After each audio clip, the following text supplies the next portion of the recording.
The beauty of Myanmar's northern Rakhine state belies the grim reality facing the 800,000 members of the Muslim minority who live here. The government doesn't officially recognize the Rohingyas, as they call themselves.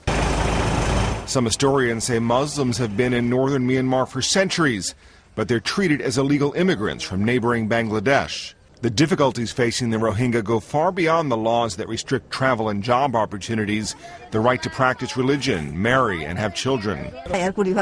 This 64-year-old woman says members of the border security force and soldiers entered her house. She says the men raped the women, many times in front of their families. The incident happened in Ba Gon Nar, the village believed to have suffered the worst. Myanmar declared a state of emergency after riots last year between Muslims and Buddhists, who make up most of the country's 60 million people.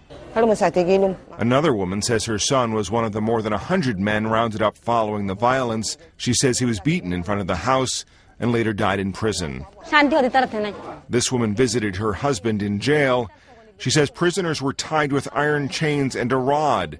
They didn't have food and were stripped naked, beaten, and forced to work. More than 130 people have been tried and sentenced to jail since the riots. In an interview with AP, the state's attorney general said all Rohingya are illegal.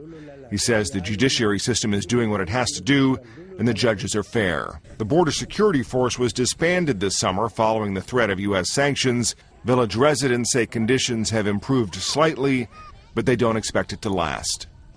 Matt Friedman, Associated Press.